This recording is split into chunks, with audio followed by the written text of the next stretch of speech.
Então, nós vamos dar início, né, à nossa sessão de encerramento, ou nossa mesa de encerramento do segundo seminário de grupo de estudos da SBEC, né? Na nossa mesa, nós teremos o professor Olimar Flores Júnior, da UFMG, vai falar do seu grupo NEAM, né? NEAM. E a professora Sandra Lúcia Rodrigues da Rocha, da UNB, vai falar sobre o seu grupo Reto, né? Se ela chegar a tempo, senão o Ticiano, né, falará por ela, tá bem? Então, sejam bem-vindos, tá bom? Eu vou pedir ao professor Olimar para ele falar sobre o grupo dele, ele falará durante uns 40 minutos, depois passaremos para a Sandra ou o Ticiano, e no final nós faremos o encerramento oficial, tá bem? Então, professor Olimar, pode ficar com a palavra é sua. Obrigado, Ana Maria. Obrigado. Pois é, a primeira coisa que eu queria fazer é justamente agradecer o convite, né, que me foi feito pela Ana Maria, pela professora Ana Maria, ainda no começo do ano, né, para esse evento. Fico muito feliz, quer dizer, grande satisfação de dividir também essa mesa virtual com as professoras, né, com a própria Ana Maria e com a Sandra, né, que ainda está aí, que a gente está esperando chegar, e com os demais colegas, enfim, a Tatiana Ribeiro, a Juliana e os outros que eu não conheço pessoalmente, mas fico muito feliz de estar nesse grupo. E junto com o meu agradecimento, vai também um pedido de desculpas, né, por não ter podido acompanhar como eu gostaria as outras mesas, por causa de uma série de eventos que, enfim, coincidiu. Aliás, hoje eu estou... e a quinta-feira, que para mim é o dia mais complicado, porque é justamente o dia do seminário do NEAM. Então, eu acabei uma sessão agora há pouco e já encadeei com essa. Mas eu, nessa minha fala, eu também... né, preciso lembrar também a importância dessa iniciativa, viu, Ana? Que está agora, né, concluindo o segundo ano, né, o segundo seminário, né, eu acho que essa iniciativa da SBEC, eu acho que ela é muito importante, justamente porque, né, congrega, né, eu poderia dizer, o esforço de grupos, né, de afiliados, que estão mais ou menos dispersos, né, nas nossas instituições, justamente no sentido, né, de, sem interferir na autonomia de cada um, dar um corpo, né, ou uma certa coesão, né, aos estudos clássicos feitos no Brasil. Eu acho que isso me parece uma iniciativa assim, decisiva, né, para a manutenção e para o reconhecimento de um domínio de estudo muito especializado, cuja interface com a sociedade, que não é evidente, né, contrasta com a sua indiscutível importância. Então, eu gostaria como é a ideia mesmo do evento, né, de aproveitar essa ocasião, né, que me foi dada a partir do convite da professora Ana Maria, que eu agradeço mais uma vez, para falar um pouco do NEAM, que é o Núcleo de Estudos Antigos e Medievais da FALE, né, da Faculdade de Letras da UFMG, do qual atualmente eu sou o coordenador. Então, falar um pouquinho da história, né, da história do NEAM, rapidamente, e das suas atividades mais recentes. Bom, eu preparei um roteiro aqui, eu vou expondo, mas se quiserem interromper, perguntar alguma coisa, eu acho que não precisa de nenhuma formalidade, deixar questões para o final e tal, podem me interromper e acrescentar alguma coisa, ou colocar questões, tá? Aliás, antes de começar mesmo, eu queria fazer uma advertência que me parece importante. Recentemente, e é um certo constrangimento que tenha sido só recentemente, um constrangimento pelo qual eu me desculpo em nome do NEAM, eu descobri que há um outro NEAM, também um núcleo de estudos antigos e medievais na Unesp, em Assis, que inclusive é mais antigo do que o nosso. porque foi fundado em 85.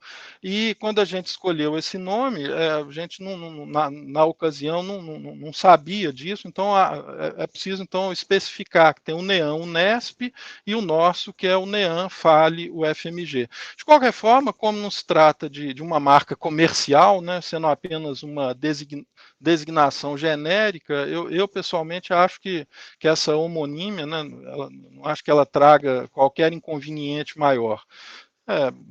Acho que ela pode ser, inclusive, mantida. Né? Caberia, talvez, apenas precisar, né? NEAM Unesp, NEAM UFMG. Então, o NEAM que eu represento aqui é o NEAM UFMG. Bom, esse NEAM, então, ele foi oficialmente fundado em 2003, que é a data aí do seu primeiro estatuto.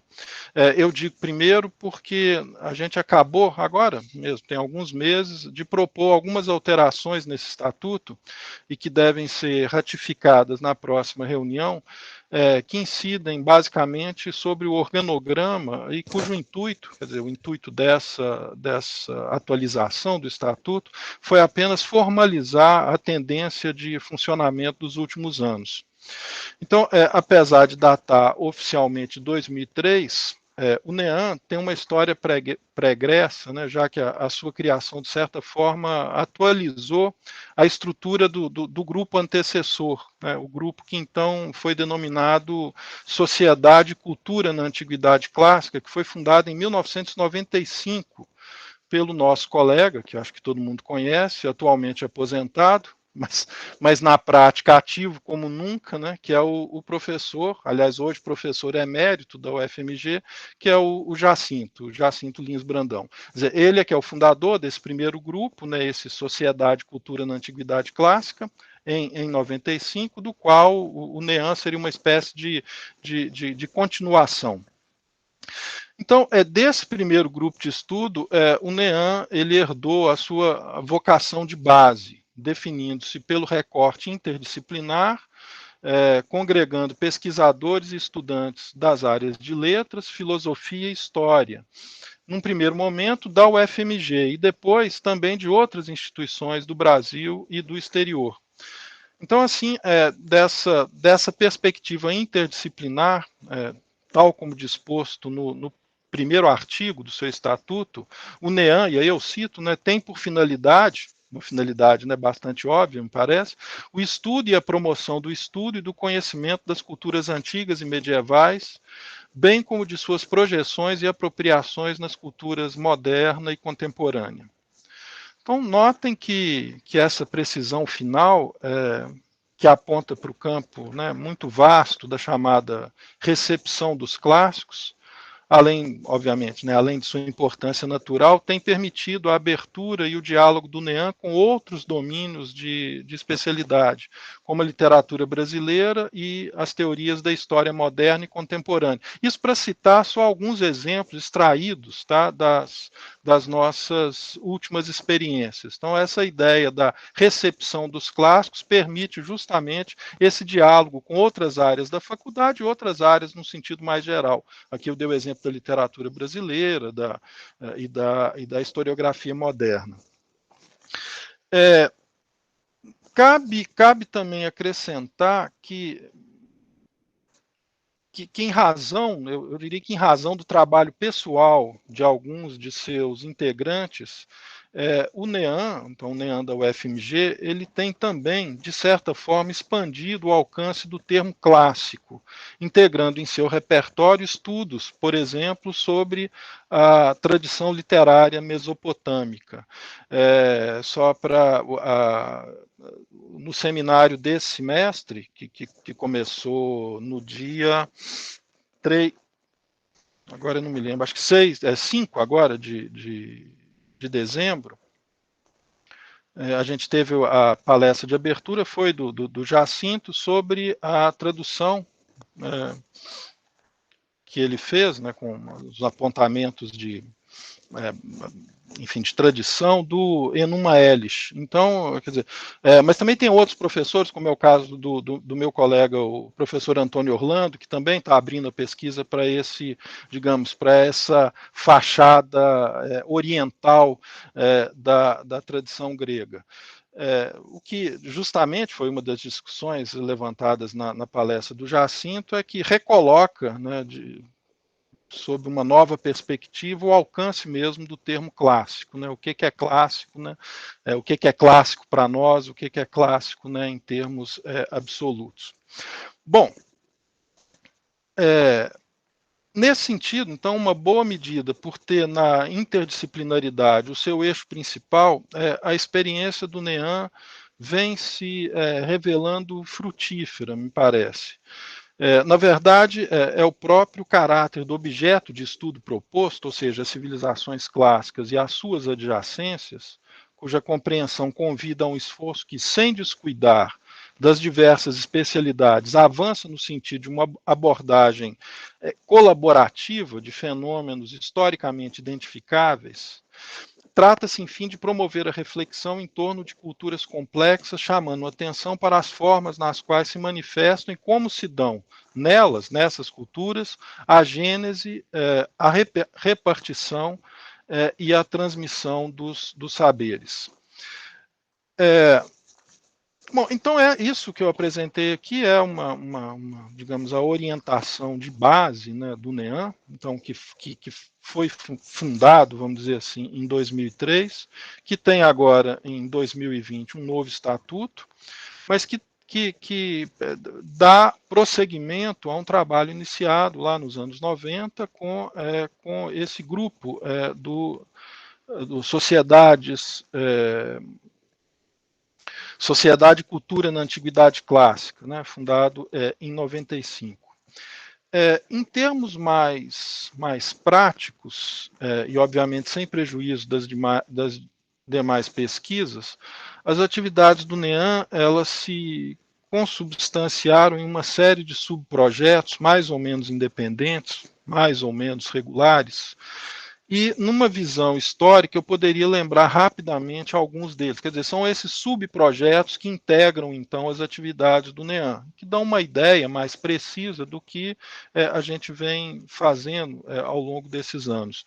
O primeiro deles é o grupo denominado Anágnosis, que é justamente um grupo dedicado, né, como o nome já indica, dedicado à leitura e tradução dos textos antigos, e que foi coordenado, né, ele não está mais em atividade, então ele funcionou até, se não me engano, até 2013, 2012, se não me engano, que, então, dedicado à leitura e tradição dos textos antigos e que foi coordenado pelos meus colegas, então, os professores Antônio Orlando, Teodoro Renó, que são professores da Faculdade de Letras, e pelo saudoso Marcelo Marques, que foi professor do Departamento de Filosofia da UFMG, enfim, falecido prematuramente, né, em 2016. E aqui aproveito a ocasião para lembrar, né, a importância do Marcelo. Eu acho que ele foi uma pessoa que inclusive abriu reforçou essa perspectiva, essa vocação interdisciplinar do NEAM. Quer dizer, o NEAM, se ele está, digamos, institucionalmente sediado na Faculdade de Letras, ele tem um contato frequente, constante, né, com os departamentos de Filosofia e com o Departamento de História. E no caso do Departamento de Filosofia, o Marcelo sempre foi um entusiasta, né, nesse diálogo, né, sempre foi muito interessado, além das questões filosóficas, era um especialista em Platão, mas sempre foi interessado nas tradições literárias, em Hesíodo, em Homero. Então, o Marcelo Marx foi uma pessoa, uma figura muito importante, tanto pelo desempenho profissional, quanto pelo lado humano, né? Eu posso dizer porque foi um colega, e acho que até mais do que colega, foi um amigo muito querido de todos nós. A segunda atividade do NEAM, um segundo subprojeto do NEAM, foi o GIPSA, que é o Grupo Interdisciplinar de Pesquisa sobre as Sociedades Antigas, coordenado pelo professor Jacinto, né, Jacinto Lins Brandão, e esse grupo ele elegia a cada 2 anos um assunto relevante em torno do qual se realizaram colóquios interinstitucionais. O GIPSA, durante o seu período de atividade, manteve inclusive uma cooperação regular com o PARSA, que é o polo, né, alpino de pesquisa sobre as sociedades antigas, que reúne, né, que acho que aqui muitos conhecem, né, que reúne pesquisadores das universidades francesas, italianas e suíças. Dessa parceria, né, do GIPSA e do PARSA, o quinto e último colóquio aconteceu em Ouro Preto. Vou registrar só o último, né, porque aí tem uma ideia de quanto tempo ele durou, não vou listar tudo, obviamente, mas o quinto e último colóquio aconteceu em Ouro Preto, né, aqui em Minas, em 2009, com o tema Luciano e a tradição luciânica, que foi, obviamente, então, o lucianista maior, né, o Jacinto, né, que coordenou esse evento. Depois, uma outra atividade do NEAM foi agora um pouco em suspenso, né, por razões óbvias, mas foi o CINEAM, coordenado pela professora Maria Cecília de Miranda Nogueira Coelho. O NEAM consistia basicamente em sessões comentadas, né, onde se projetava filmes que tinham alguma relação com a cultura clássica, que é uma dos domínios, né, de especialidade da Cecília. Então, às vezes ela mesma, às vezes algum participante convidado, né, após a exibição do filme, né, fazia um comentário.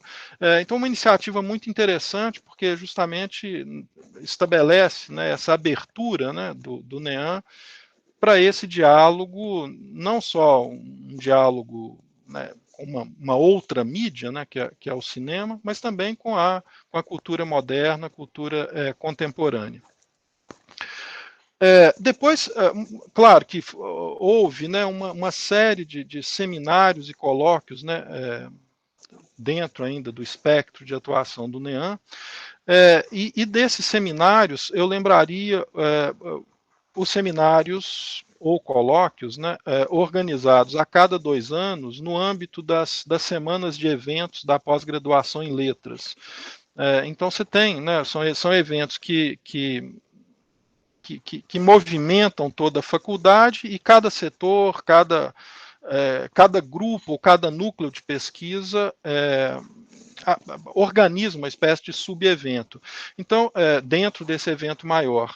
Então, com essa iniciativa, o NEAM, enfim, foi responsável por organizar, por exemplo, 2 colóquios internacionais sobre a poesia examétrica grega, que foram organizados pelos meus colegas, né, os professores Teodoro e o Antônio Orlando, e 2 seminários sobre poesia helenística e romana, organizados também pelo Teodoro e pelo Matheus Trevisan, que é professor de língua e literatura latina aqui da UFMG.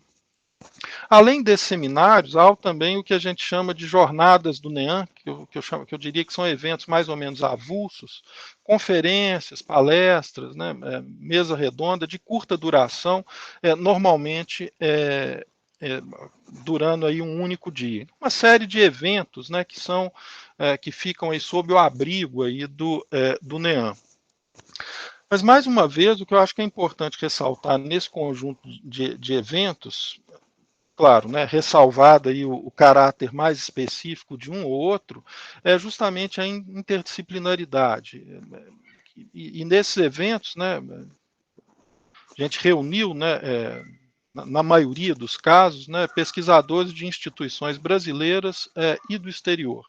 Então, é claro, não vou fazer a listagem aqui, depois a gente pode até evocar um ou outro exemplo, né, mais preciso, mas o que deu a tônica, digamos, é justamente essa mobilização da letras com os departamentos de filosofia e história dentro da UFMG, mas também de outras instituições. Eu acho que essa que é insistir um pouco no óbvio, né? Que os estudos clássicos, os estudos da antiguidade, eles são naturalmente indisciplinares, né?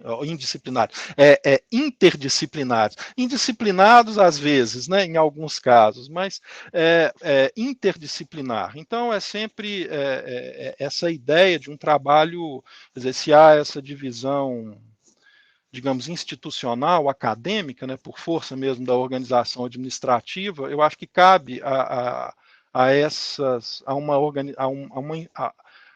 um grupo de pesquisa como o NEAM de desfazer um pouco essas barreiras, né, para reunir de novo domínios que são distintos apenas em aparência, né, mas que lidam justamente com esse material. Enfim, eu não estou falando nenhuma novidade aqui, é uma coisa que qualquer um aqui de nós sabe bem. Mais recentemente, as atividades do NEAM, elas têm se concentrado em duas frentes mais ou menos permanentes. A primeira delas, e que eu acho que merece algum destaque, talvez a mais importante, dada justamente a sua regularidade e o seu alcance, é a manutenção da revista Nuntius Antiquus. Essa revista, então, nasceu no NEAM, ela é uma espécie de ramo, né, ela tem o seu funcionamento independente, mas ela está ainda, ela constitui uma das atividades do NEAM. Ela foi iniciada no primeiro semestre de 2008.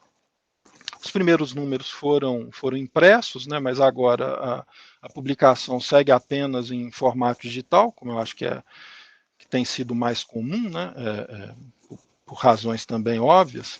Então, trata-se de uma revista semestral dedicada à cultura clássica, sendo que um dos 2 números do ano, né, são 2 números por ano, normalmente o segundo é dedicado à recepção clássica.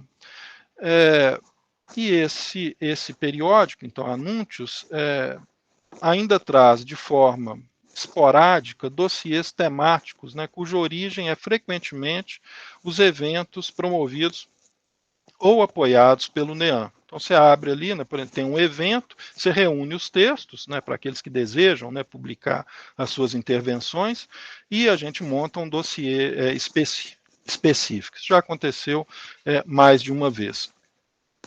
Então, atuaram recentemente como editores-chefes da Nuntius, né, em ordem cronológica e recente, o professor Matheus Trevisan, né, então professor de latim aqui da UFMG, depois o Teodoro Renó, professor de grego, né, também acho que quase todo mundo conhece, e por fim, tendo assumido a função de editor-chefe esse ano, que agora é um colega nosso, né, que veio da UFPR, né, para a UFMG, o professor Bernardo Brandão. Ele assume, então, a partir desse ano, a função de editor-chefe da Anúncios. Bom, além desses, para alguns números específicos, principalmente no caso daqueles que trazem, né, como eu disse, um dossiê temático, a Anúncios conta ainda com que eu chamaria de editor associado ou organizador.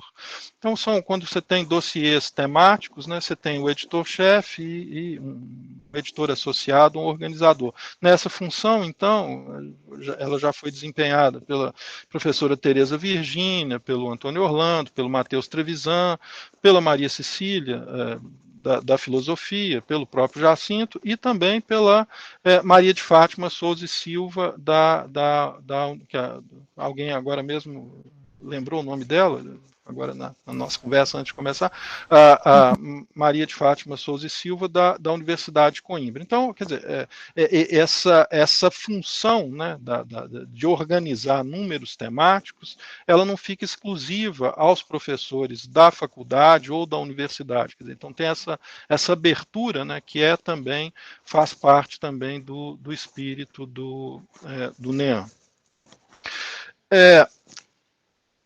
Além da Anúncios, uma outra atividade que tem funcionado com regularidade já há 4 anos são o que a gente está chamando de seminário. Bom, o nome não tem nada demais, não tem.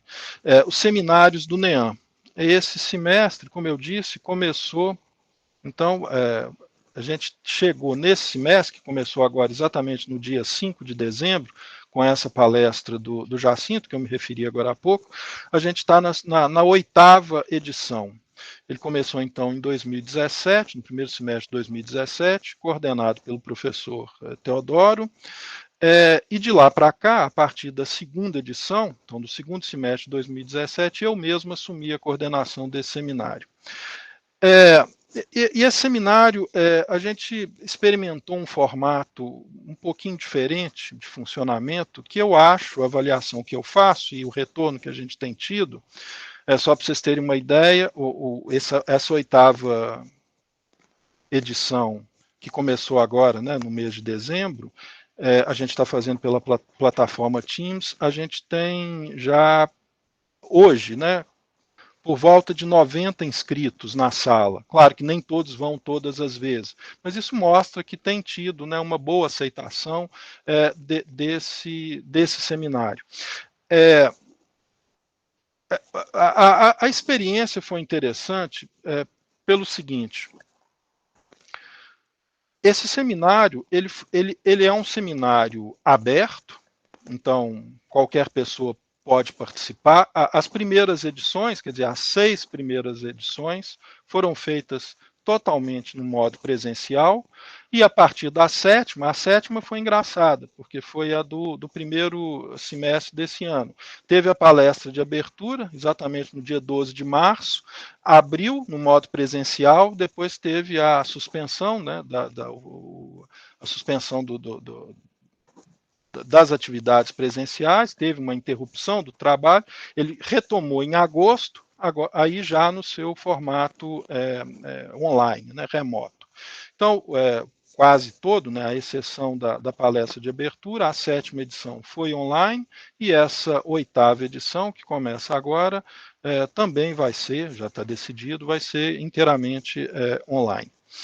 O que tem de peculiar, talvez, nesse seminário é que ele é um evento aberto, então, que dura todo o semestre letivo, ocorre sempre às quintas-feiras, do horário de 11h30 às 13h10, e ele é também, eu acho que essa que é a coisa que eu acho que funcionou muito bem, ele é também uma disciplina da graduação. Então, ele aparece na grade de oferta e os alunos podem se inscrever. Então, a gente tem um público constituído, de um lado, por alunos inscritos, que seguem o seminário como se fosse uma disciplina, no caso, uma disciplina de 30 horas, porque é um encontro semanal, e você tem um público, que é o público de ouvintes, que pode solicitar o certificado de participação, que também conta crédito, né, na graduação, ao final do semestre. Então, eu acho que foi uma ideia interessante, porque isso deu para o seminário, ele deixou de ser um evento paralelo ao curso, ele foi integrado na graduação, e isso acho que deu uma espécie de moldura institucional que eu acho que foi muito, muito positiva, deu uma consistência institucional que eu acho que foi muito interessante. Inclusive, numa das edições, se não me engano, na 3ª, a gente tentou uma proposta ainda mais ousada, que funcionou muito bem, mas dado a dificuldade a logística, digamos, ela só teve um semestre. Esse seminário ele foi aberto como disciplina da graduação, da pós-graduação, do programa de pós-graduação, da faculdade de letras, do departamento de filosofia e do departamento de história. Então, você teve uma espécie de abertura total do seminário, valendo, inclusive como crédito, para a Faculdade de Letras e para os 2 departamentos da Faculdade de Filosofia e Ciências Humanas, o de História e o de Filosofia. Então foram 3 professores, no caso eu da Letras, depois teve um professor da Filosofia, que foi o Fernando Rey, e o professor da História, que se não me falha a memória, foi o Rafael Escopacasa. E valendo para graduação e para pós-graduação. Foi uma experiência muito interessante, misturar mesmo, né, esse público tão heterogêneo, mas o problema é que isso foi, eu diria, a logística, como eu falei, foi um pouco mais complicada, porque se mobilizava o colegiado de graduação, de pós-graduação, praticamente de 2 unidades, né, e três departamentos, por assim dizer, Então, essa experiência aconteceu só durante um semestre. E agora a gente voltou para esse formato, que é uma disciplina da graduação, mas centralizada na letras, embora tenha, né, tanto como convidado palestrante, quanto como público, continua, né, havendo a participação dos professores da filosofia, da história, da UFMG, de outras instituições, na medida do possível até de instituições de fora do país. E aí entra um dado interessante, né, é aquilo que eu falei, acho que antes aqui na conversa informal, se no caso do modo presencial a gente ficava um pouco limitado com relação aos convidados, porque aí você dependia de verba para trazer as pessoas, né? Então, se era no modo presencial, você convidava alguém, você tinha que arcar com passagens, diárias, etc. No modo online, isso talvez seja a única coisa boa desse modo online, embora eu acho que não seja a mesma coisa do ponto de vista da vivência, enfim, do contato, né, o aspecto social, né, humano, eu acho que isso é muito importante também. Mas facilitou, quer dizer, deu para ampliar mais o repertório de palestrantes e mesmo de participantes. Quer dizer, hoje a gente tem gente de outras universidades que continuam nas suas cidades, mas que podem acompanhar as atividades do NEAM. Então tem esse aspecto aí que começou de um jeito um pouco experimental na 7ª edição, então no primeiro semestre de 2020, e continua agora, ainda com alguns problemas de técnicos, né, de fazer a coisa toda pelo Teams, isso tudo sempre gera alguma insegurança, mas eu acho que tá funcionando bem. Então são essas duas, né, já para encerrar essa rápida exposição do NEAM, atualmente acho que são essas duas as frentes, né, as duas atividades mais constantes. De um lado, a manutenção da anúncios, da revista, e do outro, a manutenção desses seminários. Uma outra coisa que eu lembraria a respeito do NEAM, que dá, e aí eu vou dizer, uma peculiaridade da Faculdade de Letras, que é mais ou menos recente, porque data aí, se não me engano, justamente da fundação do NEAM, em 2003, a Faculdade de Letras da UFMG não tem mais a organização, a divisão departamental que ela tinha então, se não me engano, se minha memória não está falhando, até 2003. Até então você tinha, né, os departamento de letras vernáculas, de letras, enfim, germânicas, e entre esses departamentos, o departamento de letras clássicas, né, que reunia, então, os dois setores responsáveis por diplomas da graduação, o setor de grego e o setor de latim. Em 2003, essa estrutura departamental foi reformada, foi abolida. Então, a Faculdade de Letras hoje não tem mais departamentos. Então, você tem uma estrutura mais horizontal, vamos dizer assim, em que você tem, claro, os cargos, né, Câmara de Pesquisa, enfim, de ensino, né, a diretoria, e a parte acadêmica, ela passou justamente a ser organizada a partir desses núcleos. Hoje, na Faculdade de Letras, são vários núcleos de pesquisa, e o NEAM é um deles. Então, acho que fica mais ou menos claro, não precisa, enfim, é fácil entender a importância que um núcleo, quer dizer, como o NEAM, tem nessa estrutura da faculdade. Quer dizer, porque se ela não tem, de fato, um lugar institucional, quer dizer, não há o órgão no organograma da faculdade que corresponda ao NEAM, a parte, então, do ponto de vista institucional, né, o administrativo, a Faculdade de Letras não tem departamento, do ponto de vista acadêmico, o NEAM acaba sendo mais ou menos responsável também por uma organização desse setor que reúne, então, grego e latim na Faculdade de Letras. Sendo que agora, também, numa última reforma curricular, a gente tem não mais uma habilitação em grego e uma habilitação em latim, mas uma habilitação em letras clássicas, com ênfase em grego, ou latim.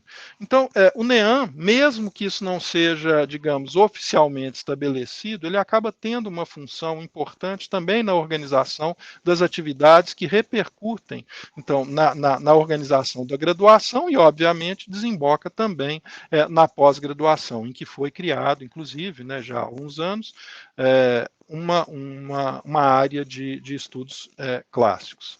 Então, é um núcleo então, que tem esse lado da pesquisa, que desenvolve essas atividades, mas que tem também essa inserção, uma certa função institucional nesse arranjo, enfim, mais horizontal da Faculdade de Letras.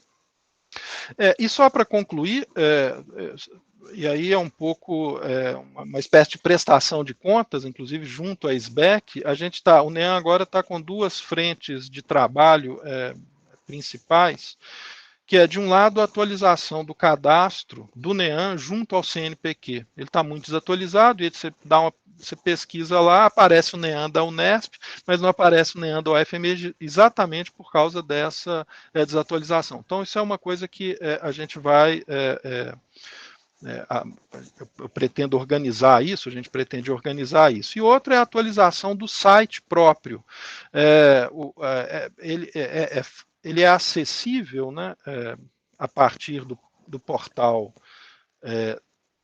da Letras, tanto o NEAM quanto o Anúncios, mas o site do NEAM mesmo está muito desatualizado. Ele está simplesmente congelado. Então é uma coisa que a gente precisa atualizar. E aí eu acho que fazendo essas duas coisas, a atualização do cadastro no CNPq e a do site, eu acho que inclusive a gente vai ficar também mais em dia com a SBEC. Eu acho que é importante, então, né, arrumar essa... que no final das contas, no caso do CNPq, é uma espécie de prestação de contas, né, e uma espécie de, eu diria também no sentido positivo do termo, uma espécie de vitrine, né, que, enfim, que é capaz de divulgar, né, o que é feito no NEAM.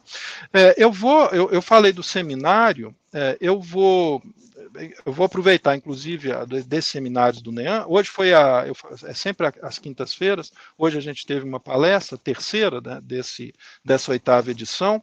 Eu vou deixar, assim que eu terminar, eu vou deixar no chat o e-mail do NEAM e fazer aqui um convite a todas e todos.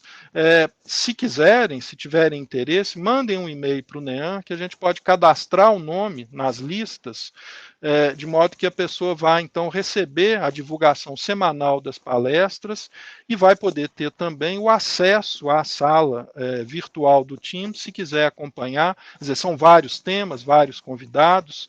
A gente vai até o final de março, né, nessa 8ª edição, então sempre às quintas-feiras. Eu vou colocar o e-mail do NEAM ali. As pessoas que quiserem, né, eu faço um convite, vai ser um prazer receber todos e todas para acompanharem, né. Se não sei que a gente estava falando, né, tem uma profusão de eventos online, né, isso parece que, né, tem muito, né, ao mesmo tempo, e às vezes a gente esquece que a gente continua sendo um só, né, são muitas possibilidades, mas não dá para acompanhar tudo. Mas eu vou deixar o e-mail para aqueles que quiserem e puderem.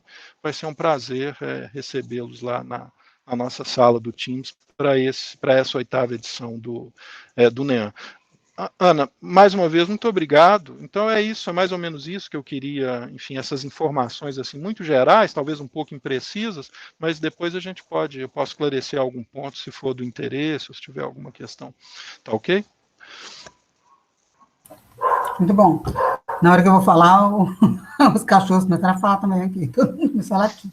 Bom, abrir então um pouco para vocês que quiserem falar agora, que dá um tempinho, para depois nós convidarmos o Tiziano, que eu creio que é ele que vai falar, não é, Tiziano? Porque a Sandra não chegou, né?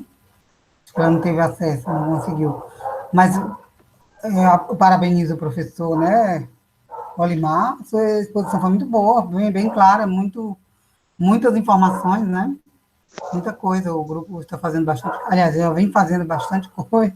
Nós conhecemos praticamente todos os integrantes, né? É um trabalho muito conhecido por nós todos. A revista também bastante conhecida. Vocês têm alguma pergunta ou comentário para fazer agora, ou alguém alguém quer se manifestar agora? Ele, inclusive, vai deixar, né, o e-mail aqui para Eu vou quem tiver colocar no interesse. chat. Vou Então, assim, quem tiver colocar interesse aqui em agora. participar logo desse evento, né, que já está... Começou esse mês, não foi? Você falou? Foi em Foi, dezembro já? essa oitava edição foi no dia, se não me engano, dia 5, foi a quinta-feira do Tá dia bom. 5 de dezembro, foi com uma palestra do Jacinto, depois sobre o Enuma Elish, depois teve uma palestra do Eric Ramalho sobre teoria musical na Grécia Antiga, então ele fala um pouco sobre a obra do Aristóxeno de Tarento, e hoje foi a professora Maria Olívia, de Quadro Saraiva, falando sobre o manuscrito, né, o Códice 2437 da Biblioteca Nacional, o manuscrito da Bíblia, né, do Novo Testamento em grego, da Biblioteca Nacional, de que ela trabalha na edição, então ela apresentou hoje para a gente sobre esse assunto. Então os assuntos são muito variados, né, quer dizer, e eu não proponho, né, a gente não propõe um tema fechado, justamente para poder deixar os convidados à vontade para falar daquilo que for mais cômodo, e normalmente o que é mais cômodo é aquela pesquisa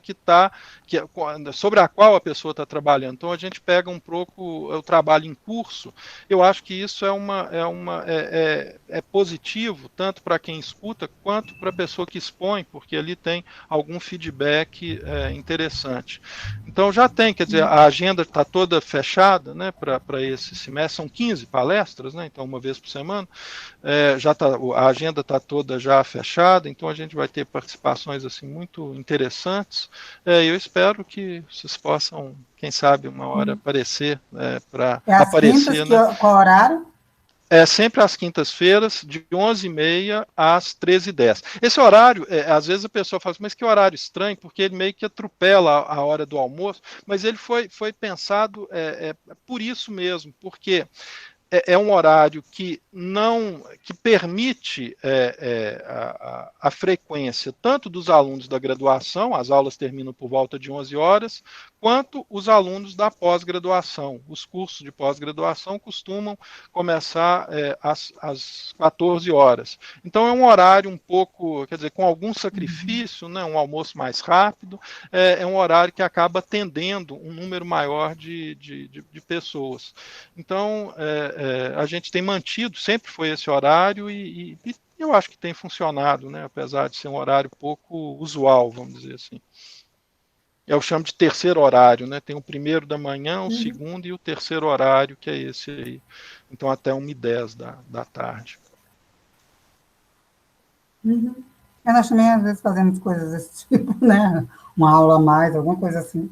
Nós tínhamos também os Isso. grupos que se reuniam às 11h30, a partir de 11h30 até, né? Um pouco mais. Exatamente. Então, ótimo, né? Alguma pergunta? Não, pelo visto agora não. Qualquer coisa, quem tiver vontade de perguntar depois, né? Da exposição do Tiziano, pode perguntar para os dois também, né? Tá bem? Muito obrigada, Olimar. Então, Obrigado a você. eu acho Obrigado a que eu não todos. vi, só vi parabéns aqui pela exposição no chat, eu acho que não tem perguntas propriamente, não. Por enquanto, não, né? Se acontecer, eu vou estar aqui até o Exatamente, final, então depois não tem problema. podem Perfeito. voltar a falar. Então, nós vamos Eu vou. passar agora, pode falar, se quiser falar mais alguma coisa. Já está aí, ele está colocando o e-mail, gente, né, Isso aí, do coloquei. evento, tá bem? Obrigada. Então, vamos chamar o Tiziano, né, Tiziano? Tiziano vai falar do grupo Retor. A professora Boa Sandra tarde, teve um Ana. problema, né? Aí você explica também. Boa tarde. Seja Isso. bem-vindo, Tiziano.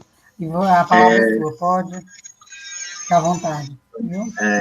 Desculpem, foi só eu ligar o áudio aqui e ligaram a serra aqui do lado aqui, mas enfim. Tá igual a mim. Na hora que eu liguei o meu, os cachorros É, latiram. depois de aposentado, meu pai, ele virou marceneiro por hobby, assim, né? Que é muito bom, assim, mas, enfim, geralmente na hora que a gente vai falar sempre acontece, mas enfim. O que acontece foi em relação à Sandra, né? Era ela que estava aí escalada, né, para falar hoje com a gente. Aí a gente vinha se falando durante a semana, só que por conta da apresentação dela, né, a gente sempre, nesses casos, né, como foi comigo há 2 anos, eu fiz a apresentação no primeiro seminário, em março do ano passado, mais exatamente, né, e E assim como daquela vez a gente foi dando algumas informações para ela estava preparando até para apresentar o livro que está para sair, né, se eu não me engano, do segundo seminário. Me confundi agora um pouco, mas está para sair um livro com as apresentações, né, com as conferências daquele seminário. Eu vou falar um pouco melhor sobre isso, mas até queria já pedir de antemão, Ana, se eu poderia dividir minha fala com a professora Priscila Gontijo, da UFPB, ela está aqui presente também. Claro, fique à vontade. Que fica um pouco Seja mais bem-vinda, fácil. Priscila. Fica um pouco melhor também. Eu vou fazer uma introdução, então, mais em relação ao histórico do grupo, né? E aí, em seguida, a Priscila fala um pouco mais sobre os projetos que a gente vem desenvolvendo mais atualmente, né? Então, o que acontece? O grupo Retor, então, né, ele foi criado ali de uma maneira informal ainda, a partir de 2009, né, na UNB, coordenado pela professora Sandra. E inicialmente era um grupo... vocês me ouvem bem, apesar da serra? Desculpem por isso. Estão me ouvindo Sim, bem? está batendo a musiquinha, mas não está incomodando, não. Não está muito alto, não. Tá. A Priscila vai me dando um apoio também com as informações, os links aí, porque eu sou um pouco desatento, às vezes, para mandar os links. Isso acontece nas minhas aulas online também. Enfim. Mas ele foi criado em 2009, então, assim, de uma maneira informal, claro, né, como normalmente nascem os grupos, ali com orientandas dela, de iniciação científica, com leituras dos oradores gregos. A professora Sandra, ela está na UNB como docente desde o início dos anos 2000, não sei exatamente precisar o ano, mas e desenvolvendo sempre esse trabalho, né, de pesquisa, como muita gente sabe, né, em relação a estudando Tucídides, né, que foi o doutorado dela na Inglaterra, e dali nasceu, né, esse interesse em fundar esse grupo para estudar os outros oradores, inicialmente como um grupo de pesquisa dos oradores gregos, né, depois isso mais recentemente foi expandido para um grupo de estudos de oratória antiga, né, incluindo também os latinistas, estudiosos de Cícero, enfim, de outros oradores. Ali, então, aí em 2011 ele já foi credenciado como um grupo junto ao CNPq, né, como um grupo de pesquisa de fato, e em 2013, justamente por ocasião da SBEC, né, aquela SBEC de Brasília, presidida pelo professor Cornélio, aqui presente também,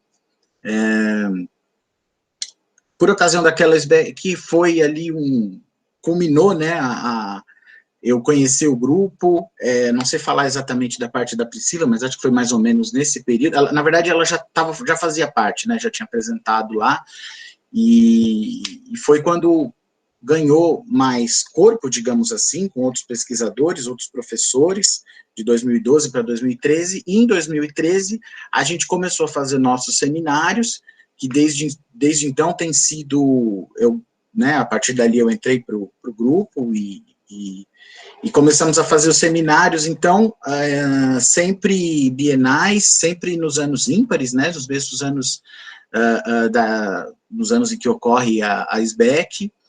O primeiro seminário, então, foi em 2013, lá em Brasília, e fizemos, então, 2013, 2015 e 2017, né, os seminários lá em Brasília.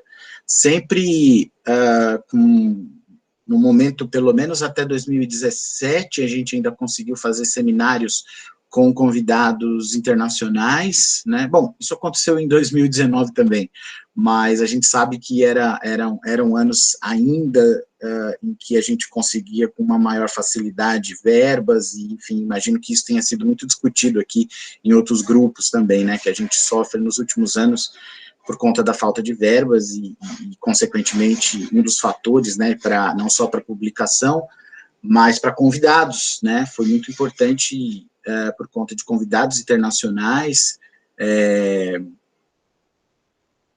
isso, como a Priscila está falando, né, 2017, não houve, né? Mas depois ela pode falar um pouco melhor. Agora, de memória, por não ter preparado, eu estou falando um pouco no improviso, eu não me lembro o nome de todos exatamente. Enfim, sempre apresentando, né? Geralmente a gente sempre tem, né, os professores como palestrantes, conferencistas, né? Mesas com pós-graduandos, mesas com alunos de iniciação científica também, né? Da parte da Sandra, ela teve muitas orientações sobretudo sobre Demóstenes, né? Do que eu realmente me lembro assim com mais propriedade, né? E a Priscila fez, né, a pesquisa dela mais voltada para Demóstenes também, e eu, para quem não sabe, né, estudei Isócrates, tanto no mestrado como no doutorado, sigo estudando também Isócrates. Mais adiante também a gente teve juntou-se ao time também, né, o professor Marco Colonelli, lá da UFPB, né, por ter começado a trabalhar junto com a Priscila. Enfim, e aí em 2019, né, nesse histórico dos seminários, como eu estava falando, né, não sei se a Pri colocou aqui, ela tinha me mandado sim, os links, né, justamente, a gente tem um link que é do grupo, e mais recentemente a gente criou esse link dos seminários, né, com as informações mais propriamente dos seminários, a partir do seminário do ano passado, de 2019, porque em 2019 a Priscila passou a coordenadora do grupo, né, e organizou o seminário lá em João Pessoa, na UFPB, que aconteceu em novembro, né, estou fazendo agora um ano, aconteceu em novembro do ano passado, em que nós tivemos a presença do professor Ian Worthington, né, lá da Universidade de Macquarie, da Austrália, então uma presença muito importante também para a gente. E bem, o histórico bem geral, assim, acho que é mais ou menos esse que eu diria, né, a gente, em relação à nossa pesquisa, né, falando principalmente por mim,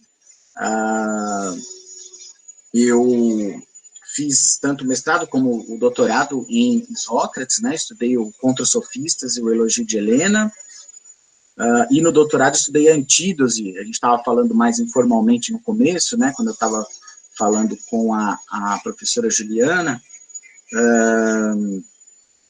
e tem o projeto, agora, já na sequência, depois do doutorado, tenho me debruçado mais sobre os discursos judiciários do Isócrates, né? Discursos judiciários, inclusive, que foi tema desse último seminário de 2019, né? A partir de 2019, a gente começou a estabelecer os temas para os seminários, a oratória judiciária foi tema desse último seminário, do ano passado. A ideia é, nos próximos, colocar a temática, né, dos demais gêneros, pelo menos em relação à retórica política, e depois da oratória epidítica, ou vice-versa, isso não está estabelecido ainda. O próximo seminário deve ocorrer ano que vem, e a gente, ainda muito incertos, né, não sabemos exatamente como isso será feito, mas a gente imagina que talvez para o segundo semestre a gente possa fazer isso de uma forma presencial. A ideia seria justamente passar a coordenação do grupo, ou pelo menos a organização do seminário, né, para mim, e a ideia, pelo menos no ano passado, foi a de organizar dessa vez no Rio de Janeiro, né. Faltou dizer isso também, enfim, eu sou professor hoje na Universidade Federal do Rio de Janeiro, desde agosto de 2018, e evidentemente que será um prazer, um privilégio muito grande poder organizar também o seminário do Rétor, receber o Rétor, trazer o Rétor para o Rio de Janeiro, né, e, enfim, vocês me desculpem, gente, está realmente meio perdido aqui no que falar, as informações um pouco difusas, porque foi de improviso mesmo, a gente foi ontem à noite mesmo que a Sandra começou a ter esses problemas, e hoje, na hora do almoço, que ela me avisou, né. Acho que o histórico do grupo, de maneira geral, é isso, e E aí eu passo, então, a palavra para a Priscila, para ela poder complementar alguma coisa que tenha faltado. Obrigado, professor Corneli, pelas palavras. Também o professor Corneli participou, se eu não me engano, acho que foi naquele seminário de 2015, né? Foi conferencista nosso também, falando sobre Platão, sobre retórica, se eu não me engano. Enfim, então eu passo a palavra para a Priscila, para ela poder falar melhor dos nossos projetos, dos projetos atuais, projetos sobre Zeu, principalmente, e dentro do possível a gente vai tocando a bola também. Boa tarde a todos e todas. Agradeço, Tiziano, pela oportunidade também, né? Vamos aí dividir um pouco esse tempo de fala do reto. Então, eu entrei para o reto logo bem no início, né? Comecei em 2012, e eu conheci a Sandra por meio do Congresso da Sociedade Brasileira de Retórica, né? Então, a partir da Sociedade Brasileira de Retórica, eu conheci o reto, aproximei, né, e da Sandra, a gente começou a discutir meu mestrado e meu doutorado sobre Demóstenes, a gente começou a conversar, e logo do início eu já comecei a participar de alguns projetos, né. Acho que eu, Tiziano, Sandra, a gente está aí desde do primeiro seminário reto, né, sempre nesse esforço principalmente de divulgação dos trabalhos de retórica aqui no Brasil, e a nossa preocupação é sempre de integrar, né, o diálogo da produção nacional com a produção internacional. Acho que nesse ponto o seminário ele consegue ser frutífero, né? Eu sou também é importante ressaltar que eu sou da área de história, eu não sou propriamente da área de letras, então isso também marca um pouco o caráter interdisciplinar do grupo. Em 2015, eu iniciei a minha atividade docente na Universidade Federal da Paraíba, eu sou professora adjunta de História Antiga lá, e na UFPB nós temos o curso de Letras Clássicas, e em 2016 eu comecei a aproximar do professor Marco Colonelli, e a gente fez como um braço, né, do reto, a gente fala, é um braço do reto na Paraíba, né? Nós temos um grupo de alunos de graduação e pós-graduação que funciona semanalmente na Paraíba, né? Trabalhando principalmente com traduções, né? E dessas reuniões semanais, e no edital universal do CNPq em 2018, a gente conseguiu a aprovação do projeto, chama Retórica de Zeu, Tradução e Estudo, e nós estamos aí trabalhando nesse projeto, né, lá na Paraíba, mas também em contato com a Sandra e com o Tiziano, né, de forma remota. O projeto Retórica e Estudo de Zeu, ele tem dois objetivos principais. O primeiro objetivo era a realização do 4º seminário reto, né, que, como o Tiziano já bem colocou, até então o seminário acontecia na UNB, com a organização da Sandra, e a partir, então, de 2019, a gente decidiu fazer, então, esse rodízio, né, da organização entre os membros do grupo. Então, a ideia é que foi em João Pessoa em 2019, 2021 seja no Rio, e depois volte para a UNB ou outro espaço de né, outra casa de outro pesquisador vinculado ao grupo, né, e justamente isso para permitir essa circulação e também para mostrar, né, o caráter transinstitucional que tem o grupo no momento, né, acho que a gente tem, assim, as instituições que estão, as universidades, né, que estão atuando mais, sem dúvida, a UNB, a UFPB e a UFRJ, né. Então, nós conseguimos organizar o 4º seminário do Reto, vocês podem ver aí a nossa programação, fotos e também a publicação dos resultados, né, no link que está no chat já. Foi bem frutífero, a gente teve bastante um número, considerando, né, os eventos aí de antiga, e também o cenário, já estava o cenário de parcos, recursos, o edital, isso não, a gente conseguiu apenas metade do que a gente pleiteou, então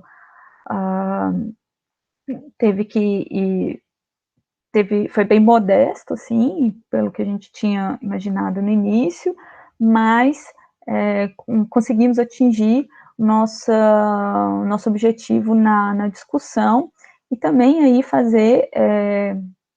criar essa ponte com os pesquisadores Ian e Andreas, né? Como vocês podem ver, eles publicaram aí os seus trabalhos na edição do primeiro semestre da revista Roda da Fortuna, tá?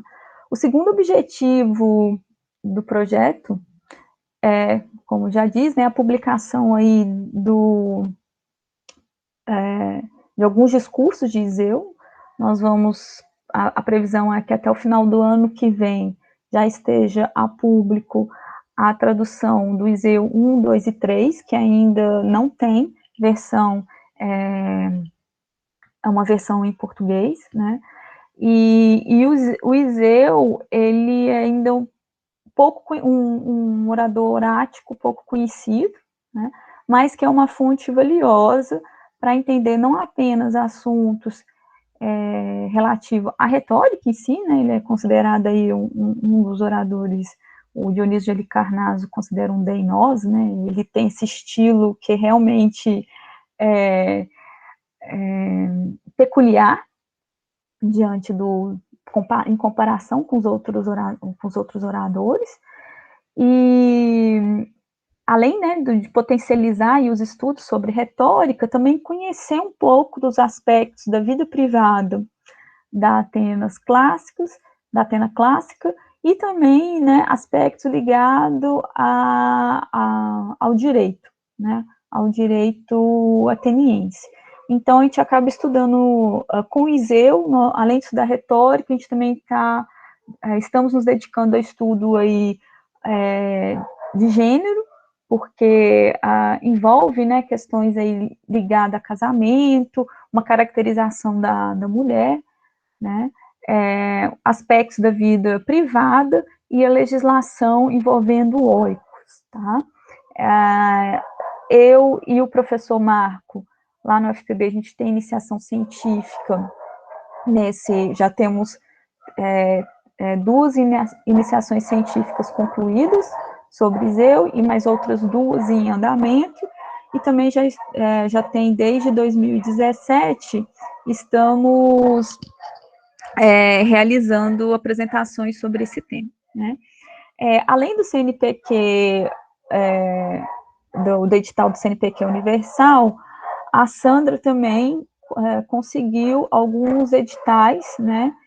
E agora chegou a minha vez, né? Agora os cachorros do vizinho estão latindo, porque coisa do mundo do trabalho entrar nas nossas casas, né? Isso, enfim, acontece. Mas a Sandra também conseguiu alguns editais da Fundação de Amparo do Distrito Federal, tá? Inclusive esses editais que permitiram a realização dos eventos reto anteriores, né? E daí nós vamos ter a publicação de 2 seminários, do primeiro e do terceiro, O primeiro, o livro já está pronto, já está na editora, possivelmente vai sair em janeiro, deve ficar finalizado entre janeiro do ano que vem, e o próximo também já está em fase de revisão, vai ficar pronto no primeiro semestre, né? E, além da publicação com os resultados do seminário, também a Sandra foi contemplada com 2 editais dedicados ao estudo de Demóstenes, né? Inclusive, o último era dedicado à tradução de alguns discursos de Demóstenes, e também participei dessa empreitada de tradução coletiva, e possivelmente, né, se não tiver ainda nenhum outro atraso aí no mercado editorial, deve ficar pronto esse livro com as traduções de Demóstenes no final de 2021 ou início de 2022. Então, assim, o grupo, resumindo, né, também, além dos seminários bianuais, né, a gente tem tido, principalmente aí ao longo de 2020, uma publicação, né, tentando, então, intensificar os trabalhos aí voltados à área de retórica, né? E, para finalizar, eu gostaria de ressaltar, acho que a característica principal do grupo, que é esse trabalho coletivo, né? E justamente esse esforço aí dessa tradução coletiva, que a tradução coletiva, às vezes, ela demanda muito mais tempo e mais discussão do que uma tradução e uma revisão pelos pares. O Tiziano está nessa etapa final com a gente de revisão do ISEU, ele sabe bem como que esse processo suscita muita discussão, né? Então, toda semana, às vezes a gente fica aí parado em um parágrafo, 2 horas, 3 horas, numa frase, e cada um, às vezes, com as suas ideias, né? Então, a gente acaba até mesmo praticando um pouco a persuasão nesses próprios encontros semanais, tentando convencer os colegas olha, eu acho que essa opção aqui é melhor do que a outra, né? Mas eu gostaria de ressaltar isso. O grupo, ele prioriza esse trabalho coletivo, e apesar da gente estar em instituições diferentes, né, a gente está sempre em contato, né, e acaba que as ferramentas digitais facilitam isso. Bem, gente, como a gente está aí nesse formato remoto também, para não me alongar mais, eu finalizo deixando um convite para todos que quiserem conhecer um pouco do Reto, podem visitar os links, né, que eu deixei no chat disponível, e também reforçar que o Reto está aberto a pesquisadores e pesquisadoras que queiram conhecer um pouco mais do nosso trabalho, bom? E assim que as publicações estiverem finalizadas, é claro que a gente vai pedir aí apoio da SBEC para divulgação deles, bom? E aí, qualquer dúvida, estamos aqui. Muito obrigada. Só para concluir, Pri, e fica também, a gente ainda não tem uma definição, mas, obviamente, claro, né, certamente fica o convite para o seminário Retor do ano que vem, a ser realizado no Rio de Janeiro, espero que de uma forma presencial, né, nem que seja mais no final do ano, e claro que quando a gente tiver uma definição de datas, isso a gente sabe que todos os outros eventos para o ano que vem, acho que até a própria SBEC, né, até o próprio congresso da SBEC, a gente não tem como ter uma definição agora, mas claro que isso vai ser avisado em tempo. A gente, obviamente, sempre espera a definição de datas da SBEC para depois depois divulgar uma data do nosso seminário, né? E, enfim, fica o convite a todos para participar, seja remoto, seja presencial, mas esperamos que presencial, né? Muito bem. Então, parabéns ao grupo, né? A Sandra foi muito bem representada aqui, né, pelos dois. Obrigado. E ótimo, excelente, né? Obrigada pelos convites também, né? Nós vamos começar a pensar também, realmente, na questão do Congresso, não temos muita certeza de nada ainda. Começo do ano, se Deus quiser, vamos começar a ver. Então, agora é para alguns comentários, ou alguma questão que vocês tenham, ou até entre os próprios grupos, se alguém quiser falar alguma coisa, tá? Nós temos um pouquinho de tempo ainda. Alguém quer comentar algo sobre os grupos, ou perguntar alguma coisa? Não?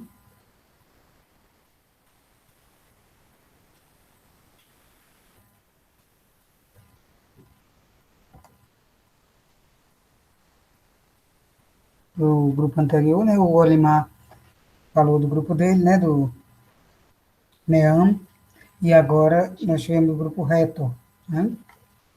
E aí eu vou aproveitando e entrando com mais ou menos o que nós vamos falar sobre a questão dos nossos grupos, esse nosso segundo seminário, né? De encontro dos grupos, ele reuniu 15 grupos que representaram, né, a cada semana, 15 não, 14, mas tivemos o grupo, na mesa de abertura, tivemos a apresentação do Fábio Vergara Cerqueira, do grupo Leca, né, e agora, na mesa de encerramento, tivemos mais dois grupos, do grupo NEAM e Reto, ou seja, 14, 15, 16, 17 grupos se apresentaram, né. Foi interessante, a professora Tatiana Ribeiro, que está aqui, que foi a presidente anterior da SBEC, ela teve, né, ela que deu início a esse seminário, né, esse evento, muito bom, porque, como vocês mesmos, cada grupo sempre diz isso aqui, né, que foi uma ideia muito boa, congregou os grupos e os demais grupos souberam da existência dos outros, né, também. Claro que já existiam alguns, antes eram as regionais, etc., mas alguns grupos mais antigos, mas os novos foram se formando, novos grupos. Então, foi muito interessante, nós temos exatamente, nós temos muita forma de conhecer melhor agora, a partir do primeiro seminário, né? Foram 2 dias lá no Rio, né? Nós tivemos aquela oportunidade de nos conhecer melhor, e agora, a cada 2 semanas, né? 2 grupos se apresentando. Na abertura tivemos mais um grupo, e grupos que estão ainda também se formando e propondo, né? O cadastro na SBEC também, né? Para se apresentarem assim, em algumas mesas, como o Leca, né? E aqui o NEAM, o Reto também já está como grupo da SBEC, mas também acabou, né, entrando depois para o evento, por isso que ele está na mesa de encerramento, né? Então, houve tudo isso, mas nós procuramos agregar todos que nos procuraram foram agregados aqui, e também nós queremos convidar os outros grupos que estão se formando a se cadastrarem, né, na SBEC, caso cadastrem o CNPq, né, vejam a questão do site, etc., tudo isso, e se cadastrem na SBEC, né, que nós vamos fazendo a avaliação dos grupos e inscrevemos no site, todos passam a conhecer, entram pelo link, né, passam a conhecer os grupos. E também tivemos a oportunidade com esse evento de, como disse o professor, hoje, da abertura, né, o Olimar Flores, que ele falou o quê? Que a questão de alguns estarem desatualizados, e temos sim, nós descobrimos que alguns grupos estão desatualizados a ponto de nem termos contato com algum, né? Então, é interessante isso, até para buscar a atualização dos grupos, ver os links, se estão mesmo, né, se é o que está acontecendo atualmente, se é do grupo, ou se já se perdeu, alguma coisa nesse sentido. Então, nós temos sempre que fazer o evento e buscar isso. E dessa vez o nosso evento foi grande, né? Porque nós estamos desde o dia 16 de julho. Tá? Nós começamos no dia 16 de julho com a abertura, a professora Tatiana participou, né?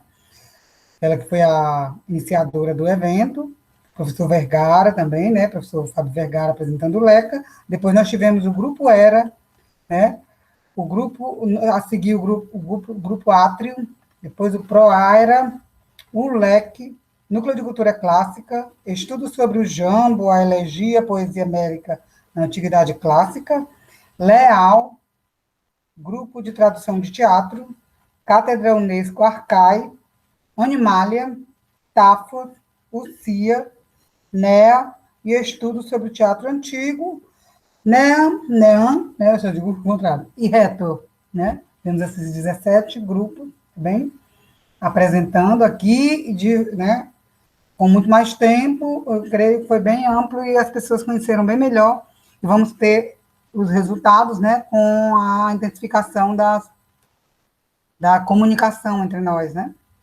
com resultados de revistas, de eventos, etc., né, então, muito bom. Parabenizo a todos, né, e nós hoje encerramos nossa semana, né, nossa semana do seminário, que não é semana, que seria um semestre, seminário de um semestre, né, foi um semestre mesmo, tá? E esperamos, né, para o próximo, ter mais grupos atualizados, tá bem? E nós vamos agora pensar no nosso seminário, né, no nosso congresso de estudos clássicos da SBE, né? Vamos pensar nisso. Mas parabéns a todos.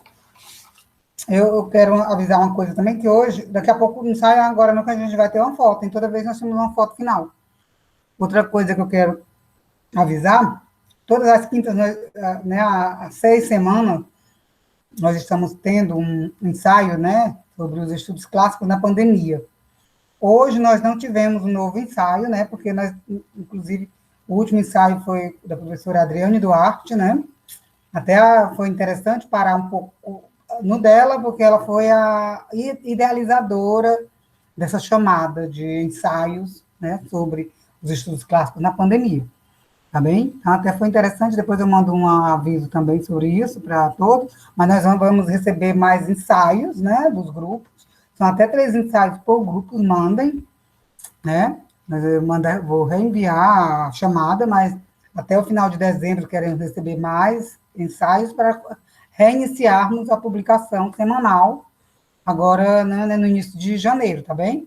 Mas, por enquanto, nós demos essa paradinha agora, né, foi 6 semanas seguidas, os 6 ensaios estão lá, no link né, da nossa página, a página institucional da SBEC, então, vocês todos têm acesso a ele, depois eu mando de novo para mostrar a vocês o que já está feito e o que pode ser feito ainda, né, para dar mais ideias aos que vão mandar os ensaios ainda, tá bem? Então, é isso, né? Se alguém quiser falar alguma coisa, mas por mim, né?